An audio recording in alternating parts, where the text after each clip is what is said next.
My name is Callie Monroe, and for 6 years, I believed in what Jasper and I had. Not just believed, I trusted, deeply and fully, the way you do when you build a life with someone.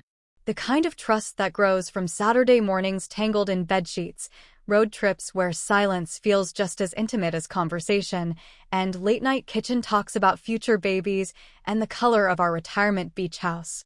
I wasn't naive. I knew marriages took work. But what we had, at least I thought, was a solid foundation. We were best friends, partners, and occasional co-conspirators in life's absurdities.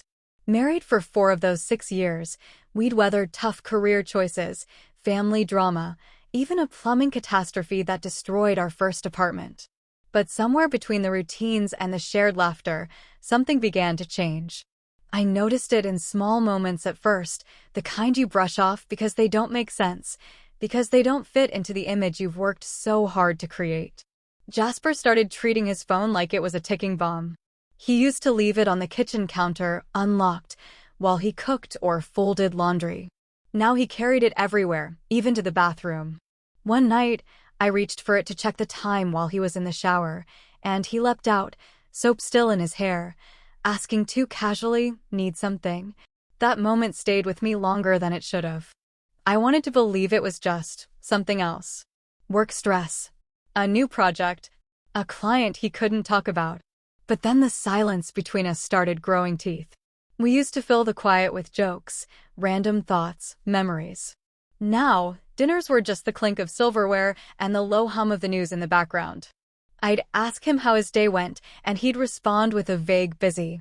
I'd mention something funny from work, and he'd nod without laughing. One evening, I brought up trading in our aging car. We'd talked about it before, a small SUV that could handle weekend getaways and the occasional road trip to visit his parents up north. He was flipping through something on his phone and muttered, "We'll see." That was it. No curiosity. No follow-up. Just the verbal equivalent of a shrug. A week later, I reminded him about our anniversary trip, the one we'd been planning for over a year. We'd talked about Greece, maybe Italy. He looked up from his laptop and said, "Let's not rush into anything." That stopped me cold. Rush? We were 4 years in, not 4 months. What exactly were we rushing? Still, I didn't push. I wanted to believe he was just overwhelmed. That maybe he needed space.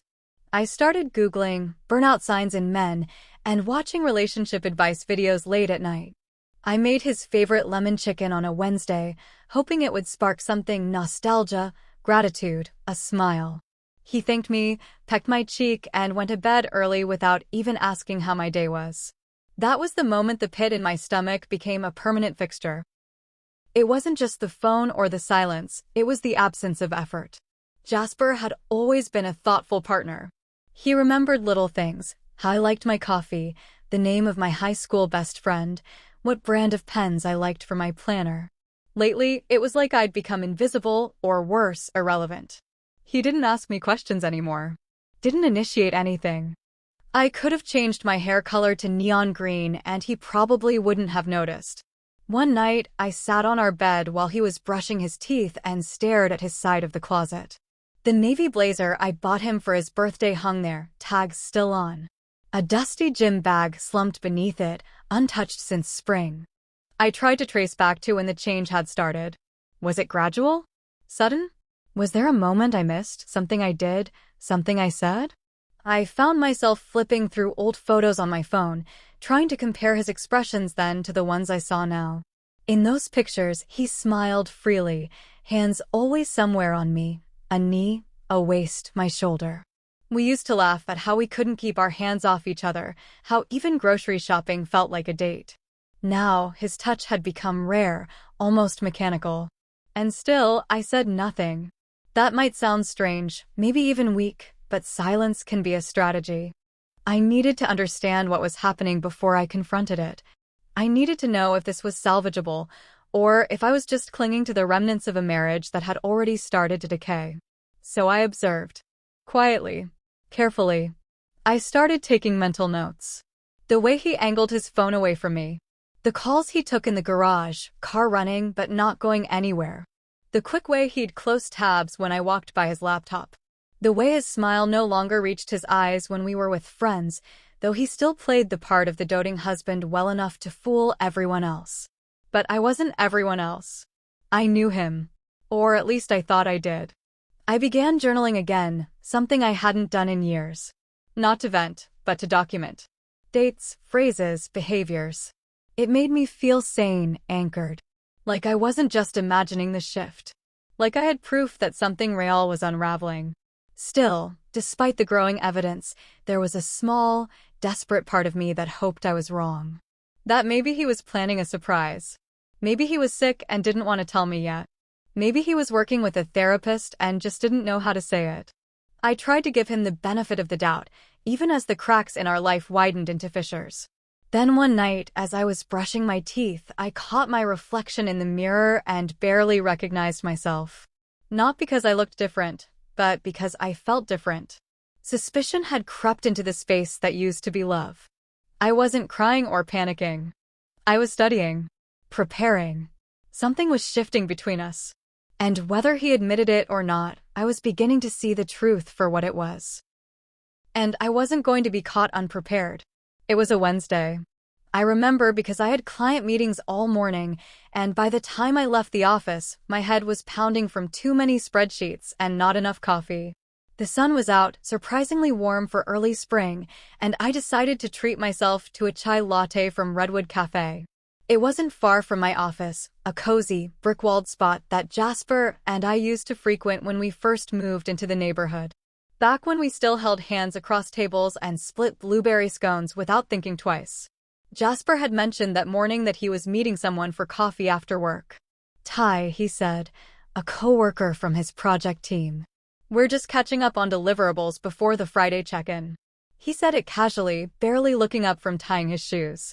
I nodded, distracted by a voicemail from a vendor, and that was that. No suspicion, no second thought. At least, not then.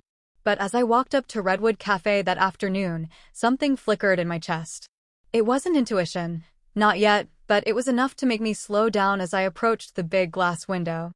I scanned the tables for Jasper, expecting to see him and his mysterious coworker deep in conversation. Maybe I'd walk in, surprise him with a second coffee, and laugh about it later. But there was no Ty. In fact, there was no one sitting with Jasper at all. He was outside, around the corner on the side patio, pacing back and forth with his phone pressed to his ear. He didn't see me. I froze, ducking just out of view behind the row of low shrubs that lined the patio fence. I don't know why I didn't just walk up and say hello.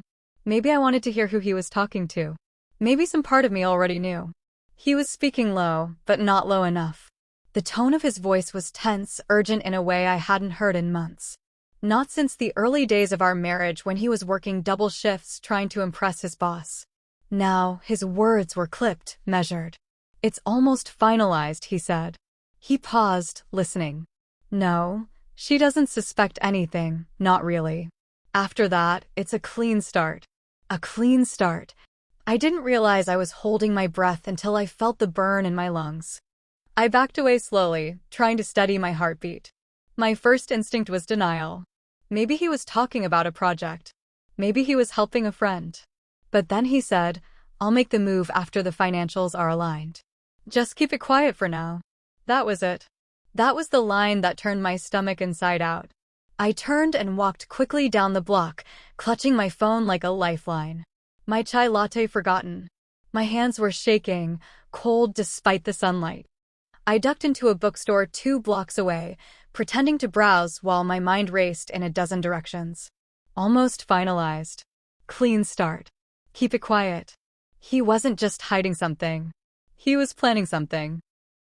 I texted my assistant, canceled my afternoon call, and sat on a bench outside, trying to piece together what I'd just heard. Everything clicked into place faster than I wanted it to. The guarded phone. The evasion. The way he dismissed every conversation about our future with that patronizing, "we'll see." Jasper wasn't drifting. He was preparing to leave. And not just leave, strategize. That word, financials, kept echoing in my mind. Jasper wasn't reckless. He was calculated. And if he was planning a clean break, I had no doubt it included positioning himself to walk away with more than he deserved.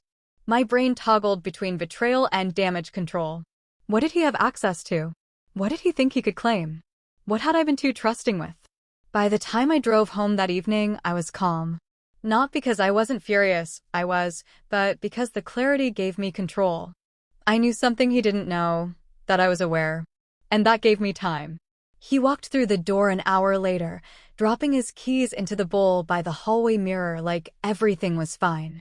He kissed my cheek, asked if I wanted Thai for dinner. I smiled, nodded.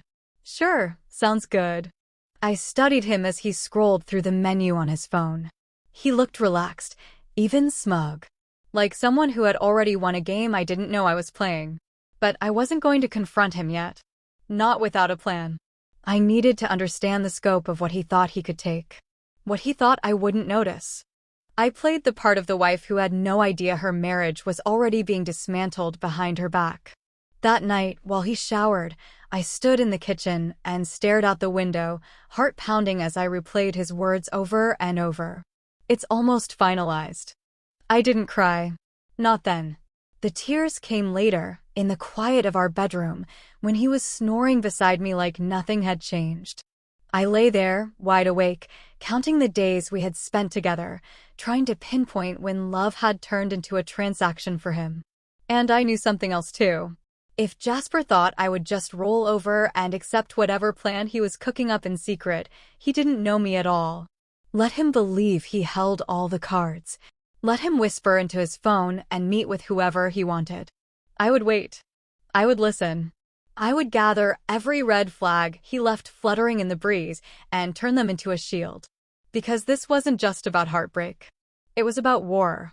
And I had just started preparing my defense. 3 days after the Redwood Cafe incident, Jasper came home early. That alone should have been a red flag. Thursdays were his long days, project check-ins, some team huddle, drinks after work to network, or so he said. But there he was, walking in at 6 sharp with that carefully neutral expression he wore when he wanted to seem casual but had something planned. I was in the living room, curled up with my laptop and a blanket, pretending to shop for new throw pillows while secretly reading a divorce attorney's blog post on asset protection. I shut the lid quickly when I heard his key turn in the door. I wasn't ready for him to know I was suspicious. Not yet. Hey babe, he said, shrugging off his coat and setting his briefcase down. You got a second? I smiled as naturally as I could, muted the TV. Sure. What's up? He walked over to the bookshelf, pulled out a notepad he kept tucked between some old college texts, and sat across from me. His eyes flicked to the coffee table, then back up. There was a rehearsed calm about him, like he was trying not to rattle the mood. So, he began, I've been thinking. We should put together an emergency binder. I blinked. Emergency? Yeah. You know, for peace of mind. Like logins, accounts, copies of our IDs, financial records, stuff like that. In case something happens. It's just good planning, right? He said it with such smooth logic that I almost laughed. Jasper had never been the kind of person who cared about preparedness. He was the one who forgot to renew his driver's license until 2 weeks after it expired, who once left our passports in a gym bag before a flight to Chicago. And now he wanted a complete, well-organized life file? What brought this on? I asked, playing dumb. He shrugged, writing it off with a too casual smile. Just something I read. It's smart, don't you think? I mean, we're adults. We should have our stuff together. Our stuff. Together. It was all I could do not to scream. Instead, I nodded slowly, letting just enough curiosity creep into my voice to make it believable. Yeah, that actually sounds smart. His shoulders relaxed. He thought I was buying it. That he had the upper hand. We can start this weekend, he said, already pulling out his phone. I'll list out what we need: bank accounts, insurance info, logins, property docs. We can split it up, get it done quick. I watched him type out his little task list like this was a project we were proudly tackling as a team. Meanwhile, my brain spun in overdrive. Why now? Why the rush? Was he trying to secure access? Map out what I owned? Or maybe he was trying to make sure I didn't know what he was hiding.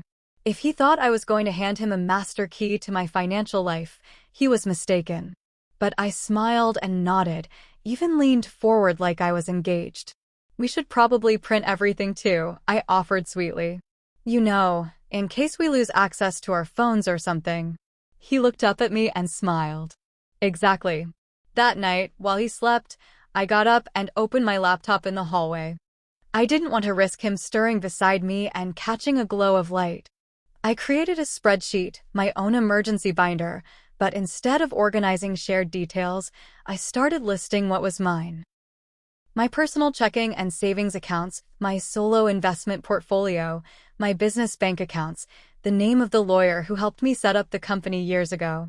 I marked what was in my name, what was jointly owned, and what I could begin transferring if it came to that.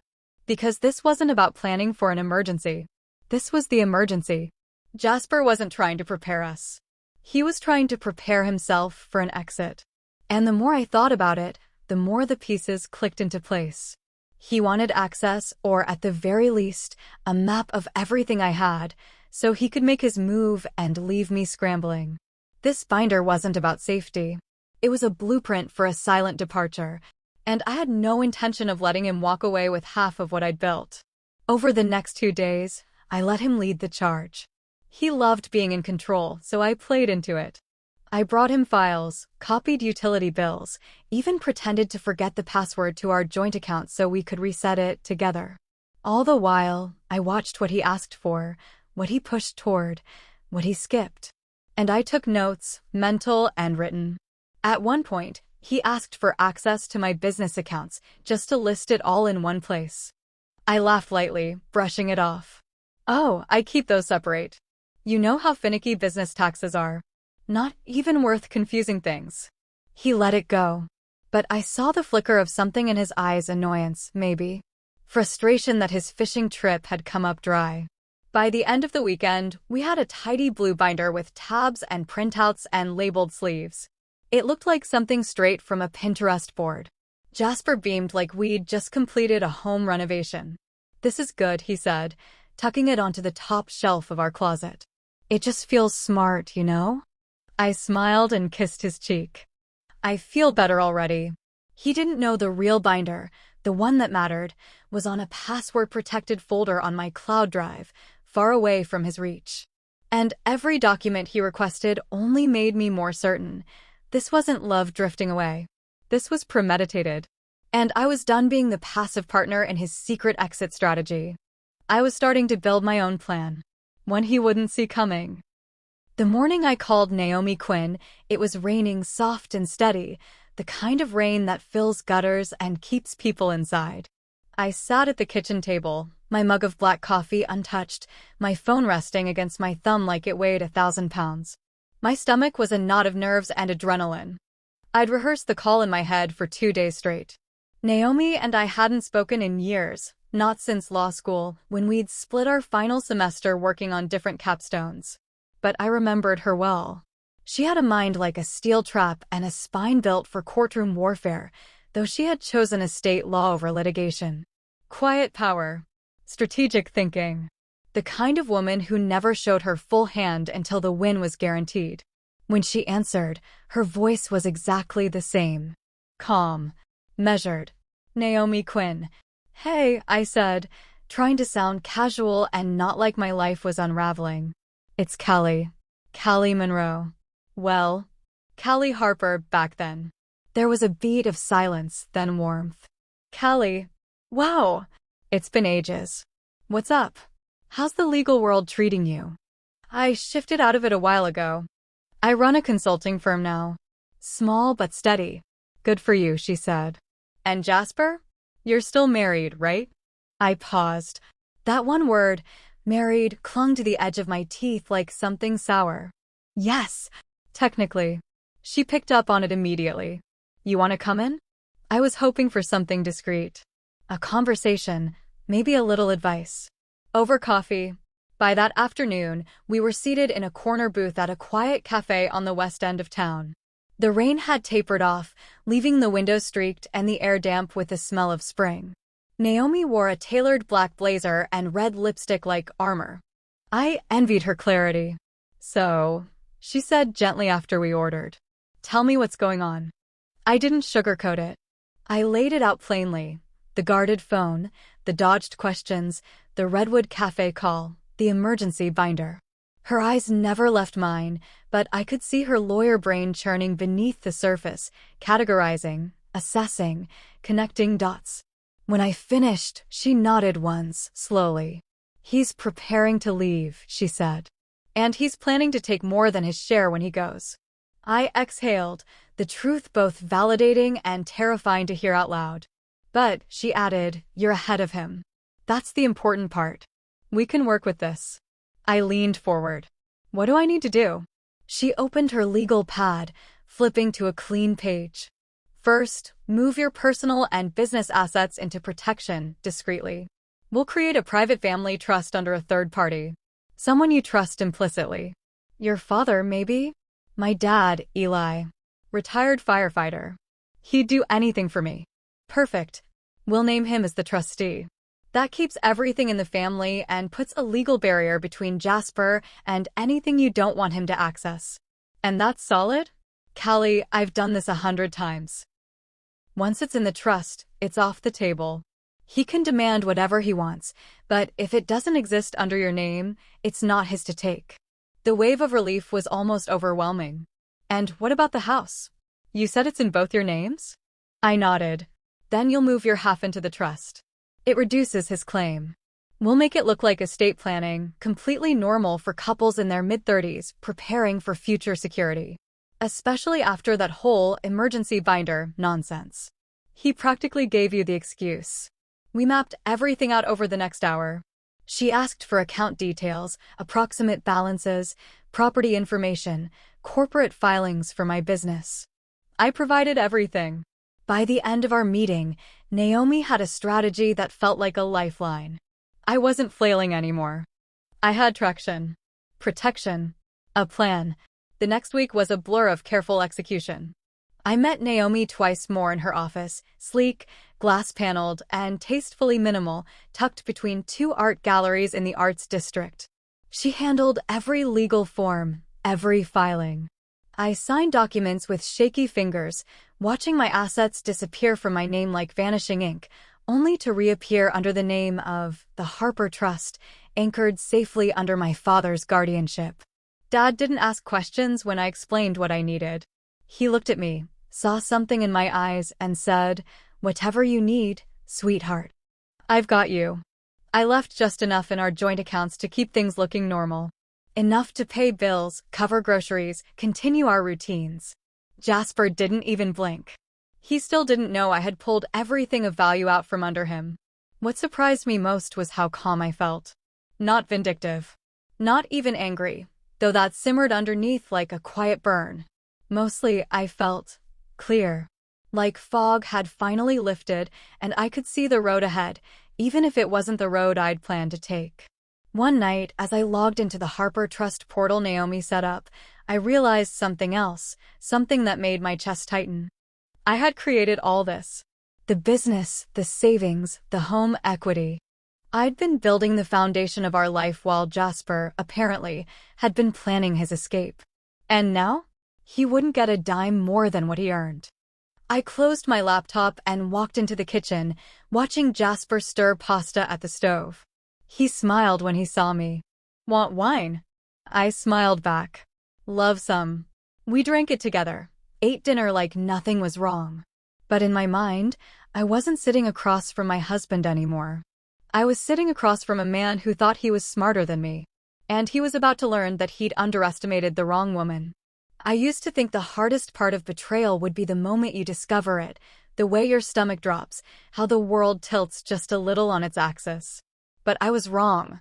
The hardest part is pretending everything's fine afterward. Acting like you don't know. Smiling when you want to scream. Cooking dinner, folding laundry, laughing at a joke you've already heard from a man who's already gone in every way but physically. But that was the game I had to play now, and I played it well. After moving my assets into the Harper Trust, I became a master of calm. Every morning, I kissed Jasper goodbye like clockwork. I packed his lunch twice a week, just like always. I even left notes in his bag, empty little phrases like, "Hope your day's smooth," or "Don't forget to breathe."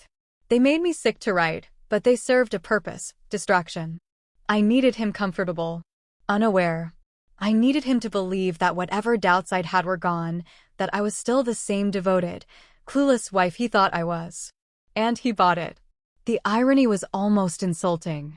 For someone so preoccupied with controlling the narrative, Jasper never questioned how quickly I seemed to stop asking questions. He stopped guarding his phone so fiercely. He smiled more.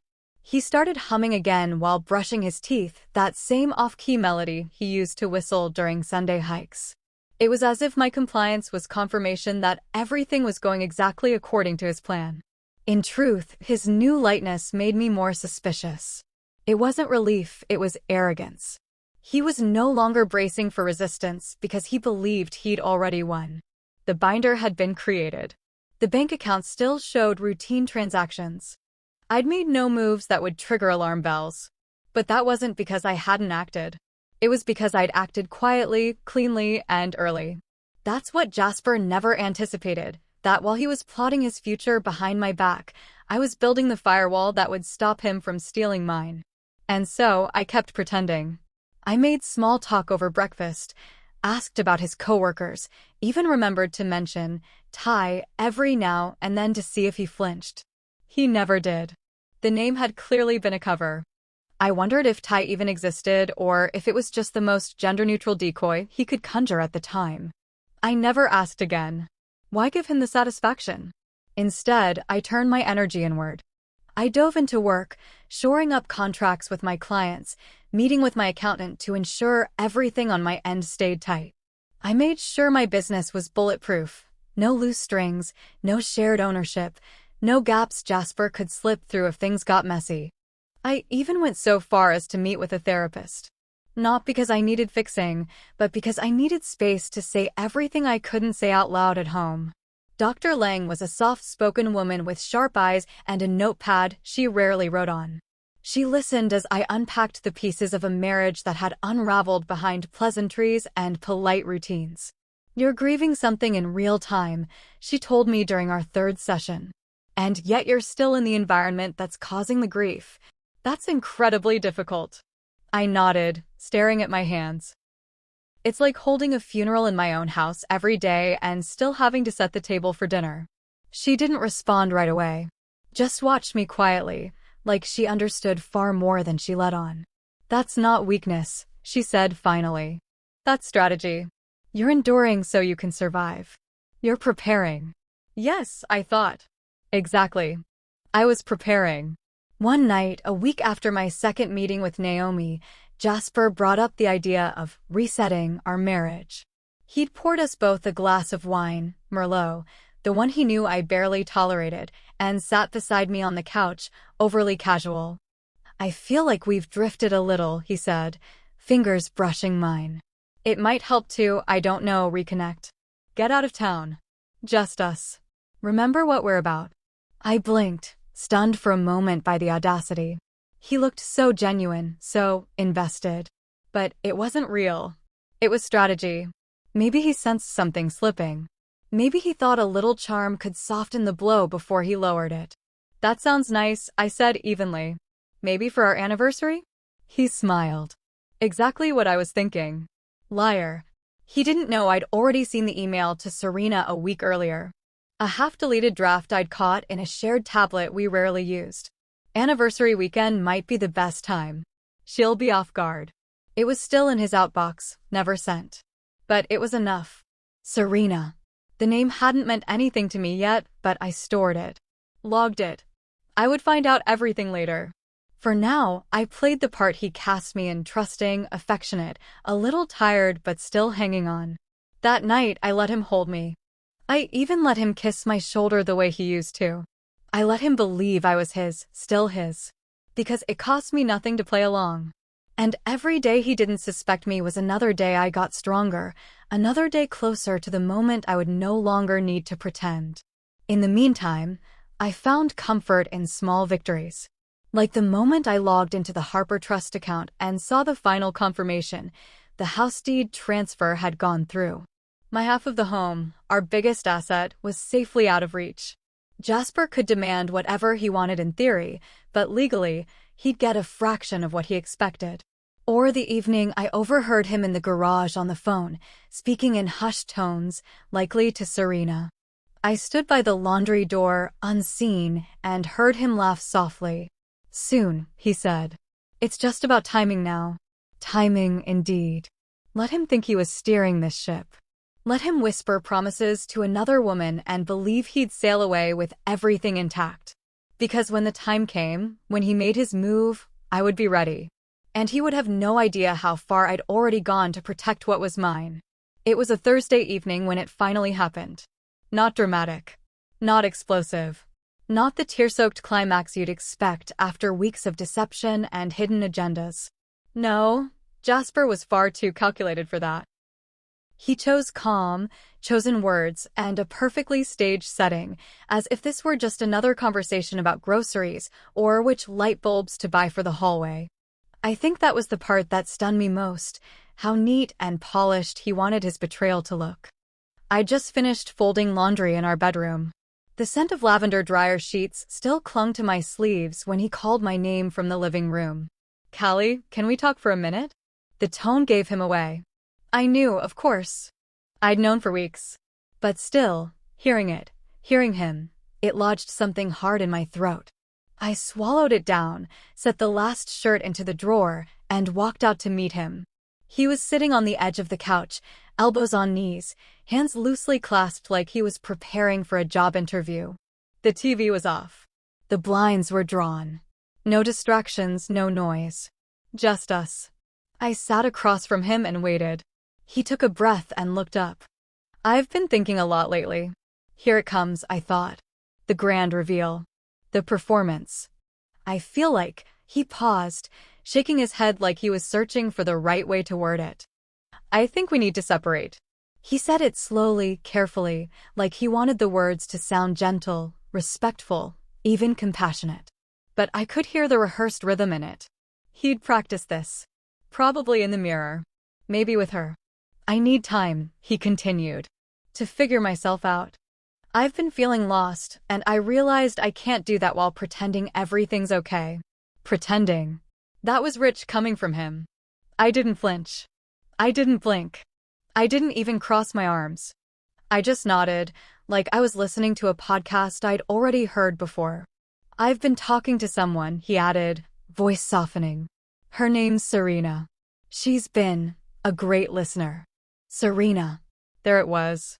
The name he'd been saving, tucked neatly behind vague explanations and vague phone calls.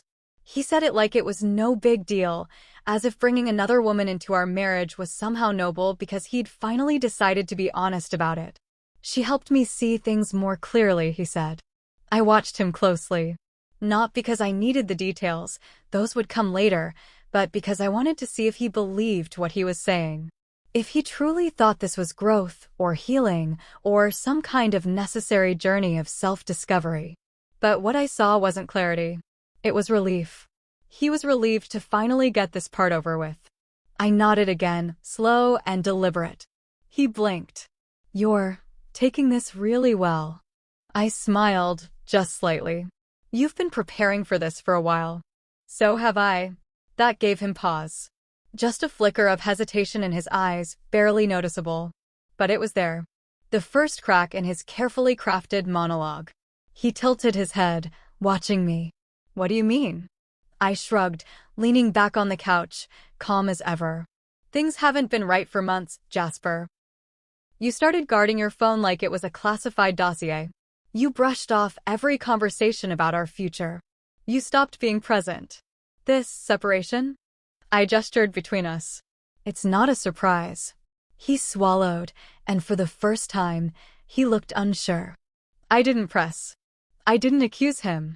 I didn't ask about Serena or what he planned to do next. I let the silence stretch, let it become a mirror. If he wanted me to break down, to cry or scream or beg him to stay, he would be disappointed. I had already done all my mourning in private. The version of him I loved didn't exist anymore. He cleared his throat. I didn't mean to hurt you. I almost laughed at that. Instead, I gave him the only answer that felt true. I don't think you care whether you hurt me or not. You just wanted it to be easy. He looked away. And in that moment, I felt the weight begin to lift, not all at once, but in pieces. Like a pressure valve slowly opening.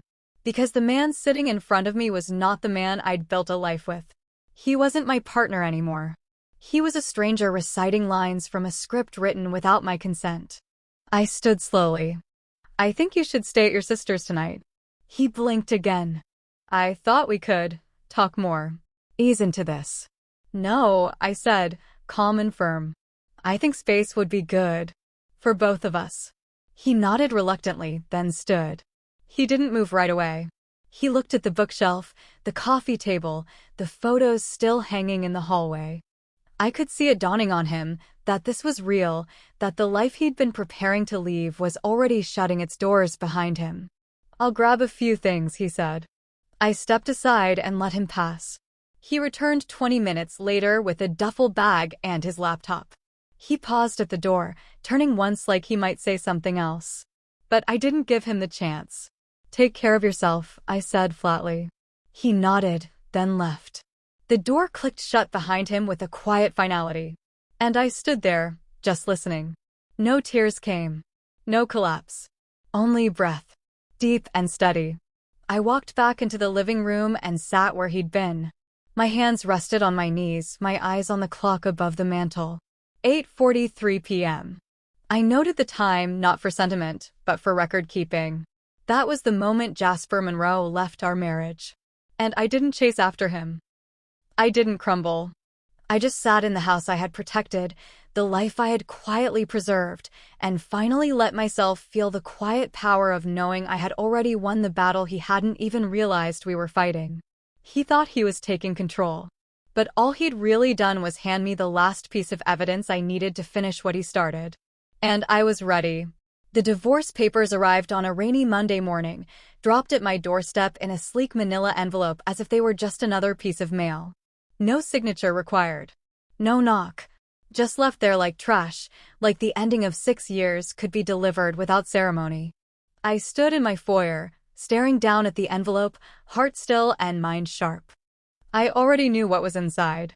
Still, I picked it up with steady hands and peeled back the flap like I was unwrapping something long expected but no less insulting. My name, Callie Monroe, typed in bold at the top. And beside it, Jasper Monroe, plaintiff. Plaintiff. I sat at the kitchen table, the envelope spread before me, the gray light from the overcast sky making everything feel more surreal than it already was. The demands were not just bold, they were calculated. Jasper wanted half of everything, the house, the savings, the retirement accounts, even my business assets. He listed my consulting firm by name. He knew the valuation, had guessed, or more likely researched, what it was worth. He even requested the company vehicle I used, a silver SUV that bore my name alone on the registration. And then came the kicker, spousal support. I read that line twice, then a third time, just to be sure. Jasper, who made more money than I did, was demanding that I pay him alimony. I let the words settle in my gut, their weight pressing against a fury I'd been keeping at bay. This wasn't just divorce. This was war. It wasn't about fairness, it was about conquest. I reached for my phone and called Naomi. She picked up on the second ring. He filed, I said. Expected that, she replied evenly. How bad? He wants half. Of everything, even my business. She sighed, not surprised. And support? Yep. He's asking for alimony. There was a pause on her end. Well, he's about to be very disappointed. We scheduled a meeting for the next morning. I spent the rest of the day combing through his demands line by line, annotating each with quiet fury. My business. My vehicle. My savings. All things I had worked for, earned, sacrificed to build. Jasper had cheered me on from the sidelines, but he hadn't contributed. He had never once been a partner in my company. He didn't attend the meetings, didn't help me land clients, Didn't balance spreadsheets at midnight while I fought to meet a deadline. But now he wanted a share. A reward for being my husband while he was planning his escape. As I reviewed each clause, I couldn't help but see the strategy behind it all. This wasn't a man acting out of hurt. It wasn't emotional. It was business. Cold, calculated business. He had filed the same way he'd approached everything lately, like a man playing chess. Like someone who thought he had moved his pieces into place just in time. But what Jasper didn't know, what he never even considered, was that I'd been playing my own game, one move ahead. That while he was calculating how to carve up our life, I had already shifted everything of value into the Harper Trust. Let him demand. Let him try. The next morning, I sat across from Naomi in her office. The divorce petition spread between us. She glanced over the pages with practiced efficiency. Well, he's definitely trying to strong-arm you. This language is aggressive, but it won't hold. I nodded. He thinks I didn't see it coming. Naomi smiled, a small, knowing thing. He'll see soon enough. We outlined our response. She would draft a formal reply, rejecting his claim to the business, the vehicle, and the savings already moved into the trust.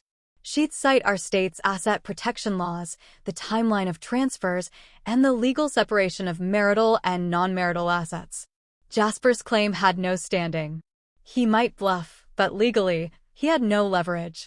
And if he pushes? I asked. Then we show our cards, Naomi said. One document at a time. Clean. Precise. He won't know what hit him. The session was swift. By the end of it, I had a folder in my hand containing everything we needed to dismantle his demands. I drove home that day with the windows down, the wind cool against my skin. I felt a strange sense of peace settling in my chest, not because it was over, but because I finally knew exactly what I was fighting against. That evening, Jasper texted, "I hope we can do this amicably. No need to make things ugly." I stared at the message, fingers hovering over my screen. Amicably? Was that what he thought this was? After lying for months, hiding a relationship, preparing a financial ambush? He wanted kindness now? I typed a reply and deleted it twice before settling on. Agreed. Let's keep things clean. I trust you'll honor the same. He didn't reply. But I knew him. He'd take my message as confirmation that I was still in the dark. That I hadn't countered yet. That the binder worked. Good. Let him rest in that illusion. The next morning, the reply from Naomi's office went out. Official, filed, and delivered to his attorney's inbox. She copied me on the email. Attached, please find the response on behalf of Callie Monroe. We reject the proposed division as presented. Documentation outlining the pre-existing legal trust and asset structure will follow, should this proceed to mediation. Short, sharp, clean. That afternoon, I took a long walk around the neighborhood. The air smelled like damp grass and budding flowers. Spring. A new season. Every step I took, I reminded myself, this wasn't about revenge. It was about reclaiming control. About honoring everything I'd built and not letting someone who had discarded me walk away with the pieces. I paused outside a bakery and watched a young couple through the window, laughing over croissants, their hands touching without thought. That used to be us. Or maybe it never was. Maybe I only thought it had been. But it didn't matter now. What mattered was this. Jasper had made his move. And I had made mine. The difference? Mine would leave him with nothing he didn't earn. Serena. The name had lingered in my mind since the night Jasper uttered it like it meant nothing, like it wasn't the grenade it truly was. He'd dropped it into the air between us with practiced softness, calling her a great listener, like that somehow made her part in our story innocent. But I knew better. You don't build a second life and call it therapy. You don't lie to your wife and dress it up as clarity. I wasn't sure what I expected to find when I started digging. Part of me feared it would lead nowhere, that I'd look crazy chasing shadows. But I had a name, a workplace, and a timeline. It didn't take much to start threading pieces together. One message to Talia Pierce, a friend of mine who worked in HR for a tech firm that occasionally collaborated with Jasper's company, and I had my first confirmation. "Oh yeah," she said casually during our call. "Serena Maxwell? She works in digital marketing. Pretty new. She joined about 6 months ago. Right around when Jasper started acting distant. Right around the time our jokes faded, our dinners went quiet, and his phone never left his pocket. Talia's voice dipped. Callie, I don't want to overstep, but I've seen her and Jasper together before. At a networking mixer last month. They weren't exactly keeping it professional. I closed my eyes for a beat, the confirmation slicing cleanly through the last remnants of doubt.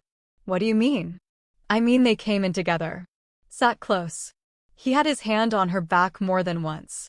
She laughed at everything he said like it was a first date. Of course he'd taken her to a work event.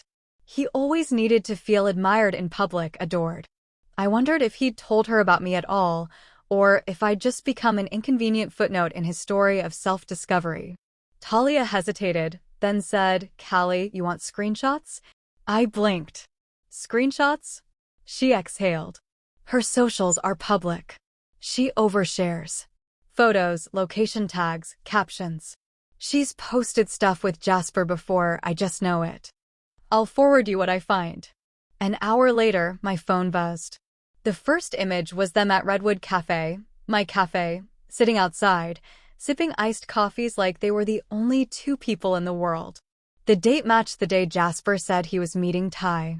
The second was a filtered selfie of her in a sundress, Jasper's unmistakable reflection in her sunglasses. The caption, midweek clarity and sunshine. A third was worse. A photo of a bottle of wine and 2 glasses, the edge of Jasper's wrist visible near the frame. The post read, Cheers to new beginnings. I sat there in my kitchen, jaw clenched, fingers curled so tightly around my phone I thought I might crack the case. Rage simmered low in my gut, but above it was something colder, sharper, resolve. They weren't just having an affair. They were planning a future, one that hinged on me staying clueless. On me handing over half my life without a fight. But I wasn't clueless. And I was already fighting. The next piece came the following day, Talia again, this time with a screenshot of a private message Serena had sent to a mutual connection. She'd bragged about Jasper like a trophy, gushing about what's coming next and getting what we deserve. But one line in particular burned itself into my brain. Once the settlement's done, we'll be in Halifax by summer. Clean start. Fresh everything. Settlement. Halifax. As if this was some romantic movie, and I was just the sad woman left behind in the opening scene. She spoke like she'd already won, like Jasper's divorce demands were just a formality, like my life was a prize she'd already placed on her shelf. But I knew better. And now I had proof. I saved everything. Screenshots, dates, tags, captions, even metadata from the photos when I could pull it. I sent them all to Naomi with a note. Found the girlfriend. Thought you'd like some context. She replied 15 minutes later. Perfect. This will help us if we need to challenge intent during mediation. Keep gathering. But don't let them know you know. I didn't plan to. At home, Jasper carried on like nothing had changed.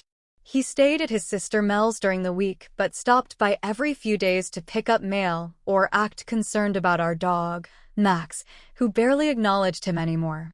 I watched him from behind my smile, calm and composed as ever. During one of his visits, he tried to play the good guy. You're handling this better than I expected, he said, sipping from a glass of water like he hadn't gutted our life from the inside out. I just tilted my head. You always said I was adaptable. He laughed like it was a compliment. I offered him nothing in return. That night, I looked up Halifax. I studied its coastline, its housing market, even its visa requirements. Part of me wondered if they'd already picked a house. If she'd found a beach she liked. If they'd talked about painting the walls and starting fresh while pretending the wreckage behind them didn't exist. But they would never get there. Not with what I had. Because every sunny filtered photo Serena posted was another nail in their coffin. Every tagged location, every caption, every message, they were threads in a tapestry of deceit that could unravel with one strategic tug. And I wasn't just tugging. I was preparing to rip the whole thing apart. There was something satisfying in that. Not vengeful, just. I wasn't stooping to their level. I wasn't trying to destroy them. I was just refusing to let them destroy me. This wasn't about heartbreak anymore. It was about boundaries. It was about truth. And soon, they would both learn that behind my silence wasn't submission. It was preparation. I wore navy that day, crisp slacks, a tailored blazer, and my favorite silk blouse. Not for him. Not even for the room. For me. Power clothing. Armor. I stood in front of the full-length mirror that morning and smoothed the hem of my jacket, exhaling slowly. My face was calm. My expression unreadable. I'd rehearsed that look for weeks. And I'd need it. Mediation was scheduled for 10 a.m. sharp. Naomi and I met an hour early in her office to go over the documents one last time. Everything was organized. My trust paperwork, the business filings, the proof of asset transfers, the screenshots of Serena's posts and their messages. Jasper didn't know how much I had. That was the key. He believed he was going in with the upper hand, ready to blindside me with demands I'd cave to. But today, the tables would turn. And he'd never see it coming. Naomi adjusted her glasses and handed me a hard copy of the response package we'd prepared. He'll be aggressive, she warned. He wants a fight. I nodded, flipping through the pages. Let him try. The mediation center was a quiet suite in a downtown high-rise, neutral carpeting, bottled water on every table, generic art on the walls to put people at ease. The room we were assigned had 2 long tables set across from each other, a mediator's chair between them. I walked in with Naomi, our folders in hand, heels clicking steadily against the tile. I sat without fidgeting. 5 minutes later, Jasper walked in with his lawyer. He looked smug. Polished. His tie was new, probably something Serena helped him pick out. His eyes flicked to me briefly, reading my expression, likely searching for fear or uncertainty or even sadness. He found none. His lawyer, a man named Darren Langley, mid-40s, expensive suit, the kind who'd bill you $100 for breathing too loud, sat beside him and unpacked a thick binder, the kind meant to intimidate. Jasper leaned in, whispered something to him, then turned his attention to the mediator, a gray-haired woman named Deborah who greeted us with a practiced warmth.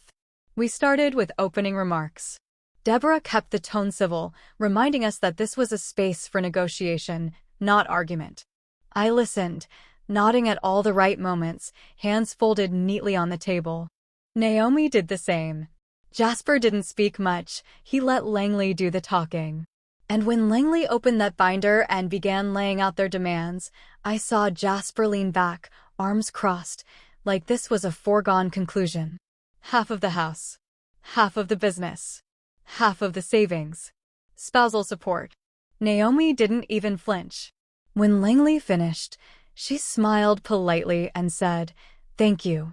Then she slid a slim, pale blue folder across the table. "Our response," she said.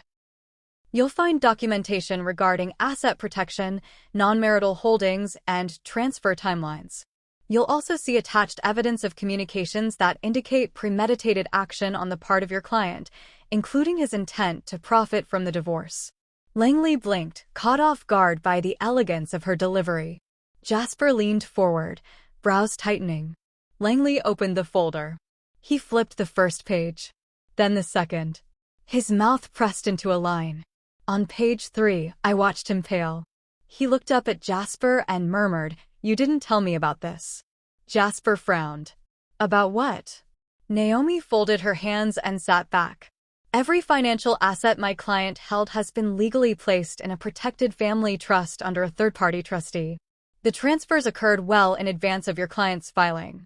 There is no marital property to divide beyond a few jointly owned household items and a shared checking account with a balance under $5,000. Langley looked stunned. The business. Never jointly held. Sole proprietorship, fully registered under her name, operating with segregated accounts. We've included tax records and licensing to support that." Jasper turned to me sharply. "You set me up." His voice was low but sharp, like he hadn't expected to say it out loud. I met his eyes, steady and clear. "No, Jasper. I protected myself." He leaned back, disbelief tightening every muscle in his face. "You were planning this." I was reacting, I said evenly. To your plan. Langley began whispering frantically to him, but Jasper wasn't listening anymore. His face was burning red, his jaw clenching. You think you're clever? No, I said. I think I paid attention. The room was silent for a moment, broken only by the quiet flipping of Langley's fingers through the documents.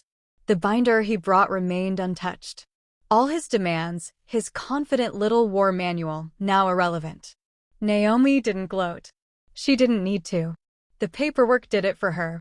Deborah finally cleared her throat.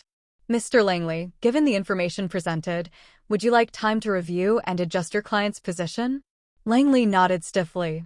Yes. We'll need to reassess. They asked for a recess.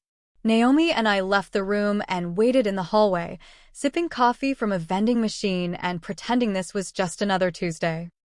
I glanced out the window at the city below, people walking like nothing had changed. For me, everything had. You handled that well, Naomi said. Thanks, I murmured. It helped knowing I didn't have to say much. She grinned. That's the secret. Do the work before the battle, and you don't have to swing hard during it. We were called back in 30 minutes later. The other side had adjusted their offer, drastically. No claims on the business. No spousal support. They wanted to split the furniture and were requesting a small cash payout from the joint account. I signed the papers calmly, methodically, while Jasper glared at me across the table like I'd rewritten history. Maybe I had, but only because he tried to write me out of it first. When we left the building, I didn't wait for him. Naomi and I stepped into the elevator, and I let the doors close on the man who thought he'd walk away with everything. He ended up with exactly what he came with, nothing that belonged to me. And that was exactly how it should be. It didn't unravel overnight, not exactly. Jasper's downfall came in waves, quiet, pathetic ones that barely made a ripple in my world, but seemed to crash violently against his. The day after mediation, he began calling again. At first, it was just once. Then twice. Then 4 times in a single evening. I never picked up. I didn't need to. There was nothing left to say. His first voicemail was composed. Callie, I think we let things get out of hand. Let's talk. We owe it to ourselves. By the 3rd message, the cracks had started to show. You blindsided me. I just want to know why you were planning this. We were a team, remember? The 4th was worse. You didn't have to do it like that. You made me look like a fool. What did you tell everyone? I listened once, then deleted them all. People like Jasper don't handle losing well. Not when they've spent months engineering their victory. He had thought I'd unravel, beg for a compromise, fight to hold on to him. Instead, I'd watched him walk away and let the truth do the heavy lifting. Now that the illusion had shattered, he was left scrambling to piece together the version of reality he could still control. But the damage had been done. Not by me, but by his own arrogance. The gossip started about a week later. Quiet at first, just subtle shifts in how people treated me. Friends we'd shared began reaching out individually, asking to grab lunch or catch up as if trying to test the water without revealing what they'd heard. I didn't take the bait. I smiled, deflected, and let the silence speak. Eventually, the truth leaked anyway. Talia, ever loyal, texted me a screenshot of a group chat she wasn't supposed to be part of, mutual acquaintances whispering about Serena, about the photos, about the sudden fallout. One of them had posted, Callie didn't lose. Jasper got played. She was 5 steps ahead the whole time. Another said, I heard he left thinking he'd get half of her business. Didn't get a dime. I didn't respond, but I saved the screenshot. Not out of pride, but because sometimes you need reminders that the truth finds its way, even through the cracks of polished lies. Serena disappeared shortly after that. Not literally, but socially. Her once busy public profiles went dark. The flurry of filtered brunch photos, inspirational quotes, and Halifax property dreams vanished. Her Instagram account was deleted within days. I didn't know what Jasper told her, or if she found out herself that there was no windfall waiting, no settlement to fund their fresh start. I only knew that the woman who once toasted new beginnings with my husband had slunk into digital silence, and that silence was louder than any confession. Jasper's sister, Mel, called next. I didn't answer the first time. I didn't trust her yet. She had taken his side early on, back when the narrative was still whatever Jasper had spun about our separation being mutual, necessary, temporary. But she called again and again. Finally, I picked up. "Callie," she said before I could even say hello. "I'm sorry." I said nothing. "I didn't know the whole story," she continued. "Jasper told us you wanted out. That you were too focused on your work, that he felt neglected." I believed him. I was stupid. "You weren't stupid," I replied quietly. "Just misled." She sighed. "He's been spiraling," said Serena blocked him. "He's trying to get people to believe she manipulated him. But no one's buying it anymore." I looked out the window at my front yard, the dogwood tree starting to bloom again. "That's his mess to clean up." Mel hesitated. "You didn't deserve any of this." "I know." After that, she checked in occasionally. Nothing too close, but thoughtful enough to feel real. Sometimes people don't know how to help until the damage is already done. In the weeks that followed, I focused on the rebuild, not of my life, but of my space. It was the one thing I could truly control, and after everything, I needed that. My father, always eager for a project, came over one weekend with rollers, paint cans, and music blasting from his truck. We painted the living room a deep slate blue. It covered the eggshell beige Jasper always insisted on, and as the colors soaked into the walls, it felt like closure. Like the room had finally exhaled. We moved on to the kitchen, brightened it with new tiles, and swapped out the light fixture Jasper had hated and I had always secretly loved. My dad worked quietly, humming while he measured and cut, only pausing to hand me the screwdriver or ask about where I wanted the spice rack. At one point, he looked up from the cabinet door and said, "You okay, kiddo?" I met his eyes and nodded. "I think I really am." And I meant it. It wasn't just about keeping the house or the business. It wasn't about winning in court. It was about standing back up when someone tried to knock you down and realizing you didn't just survive, you strengthened. One evening, I stood in the middle of the hallway, looking at everything I had reclaimed. The floors gleamed. The air felt lighter. The silence was finally peaceful, not heavy. I poured myself a glass of wine, my favorite Sauvignon Blanc Jasper never liked, and walked out onto the porch with Max at my side. The sky was painted in soft pinks and golds. Spring in full bloom. I felt the breeze stir my hair and took a deep breath. It didn't smell like endings anymore. It smelled like possibility. My phone buzzed on the porch rail. A message from Naomi. "Settlement closed. You're officially done." I stared at the words for a moment, let them sink in. Done. No more mediation. No more meetings. No more demands. I was free. And not the freedom that comes from walking away from something. The freedom that comes from knowing you stood your ground, protected your worth, and chose peace over chaos. I raised my glass and whispered to no one, to me. Because I hadn't just survived Jasper Monroe. I had reclaimed Callie Monroe. And this time, the life I was building was mine, undiluted, uncompromised, and utterly free of the lies.